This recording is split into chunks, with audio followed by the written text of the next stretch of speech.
Hello, my name is Ryan. I'm an interpreter here at Humboldt Redwoods State Park. And today I'm going to talk to you about iNaturalist. So first, what is iNaturalist? iNaturalist is an app. It's also a website that you can visit using your desktop browser. And it's a place where you can record observations of all sorts of living things. Whether it's a tree, or it's a fern, or a flower, or a hawk, or a mouse, or a mushroom, it doesn't matter, right? Any living thing, you can take a picture of it, upload it. You can identify what that thing is, or if you don't know what it is, you can actually have the app suggest to you what it thinks it might be. And you can upload that, and it all goes into a big database with the location of where you saw that thing. And then anyone can go into the database and look at all these different observations, okay? So whether that's a regular person or it's a scientist who's trying to go in and better understand where certain species of things live, it can all be done through iNaturalist. So it's really awesome, and it's a great way for you to get involved as a citizen scientist, okay? But before we can get into that, you've got to download the app, okay?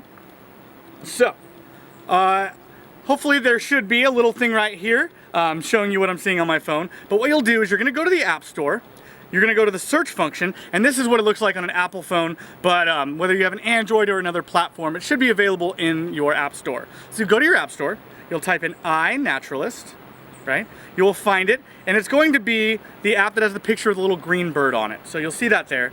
I've already downloaded it, so if you want, you can pause, you can go ahead and go download it right now, and then start back up, because I'm going to go into how to use the app, okay? So once you've downloaded the app, you're going to open the app, right? And at first, if you've never used it before, you're going to see some little informational things that you can swipe through, and it'll kind of tell you some of the things that I'm talking about right now.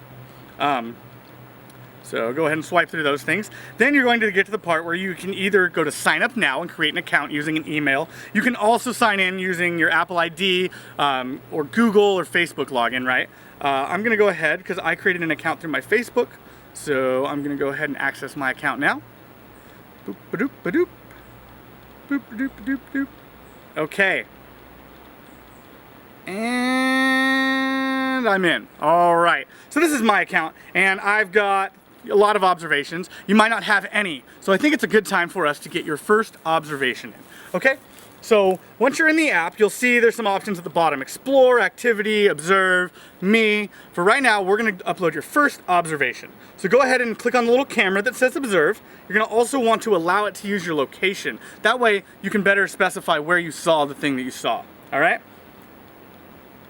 so through that, then you're going to go to your camera. You can also upload things that are already in your photo library, but for today, we're gonna go ahead and use our camera. So you wanna give the app permission to use your camera, okay? Then, you're going to take a picture of a thing, okay? In this case, I'm gonna take a picture of this sword fern here. And since I already know what it is, we're gonna test out the app's ability to identify things, all right? So I've taken a pretty good photo. It's a pretty good example of what I'm looking at, right? And I'm gonna hit use photo. Okay, on the next screen, now we're gonna go into the observation details screen.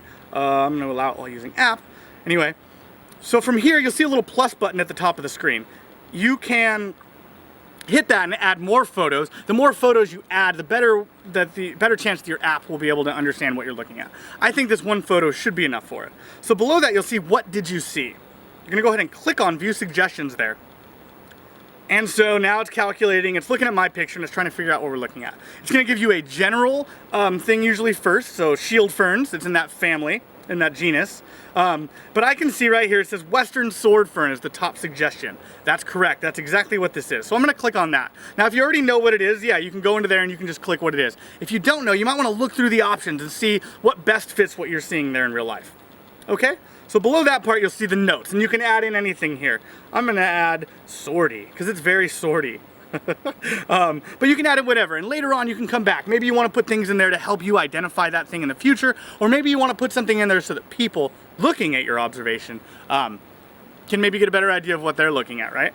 Okay, so once you've got notes, you'll see below that you've got the date and time. Now those should be automatically put into there by using your phone's date and time. And also, if you're using a device with GPS, you'll see below the date and time that it already has Humboldt Redwoods State Park in there as the location, okay? If you don't have a GPS, if you're using a camera that doesn't have GPS, you might have to manually go in there and select a location on the map where you are. But since we've already got that, we're good to go. Below that, you'll see Geoprivacy.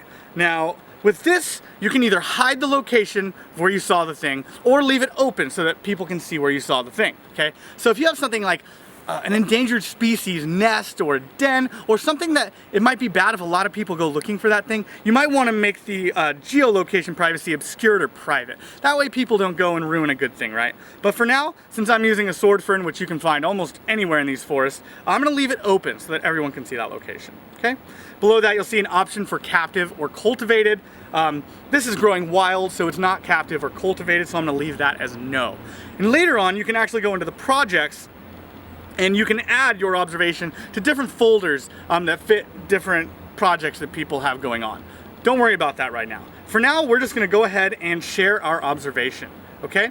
So once you've done that, you've done it. Your observation is complete. And if you go to the Me option, it'll show you your observations there.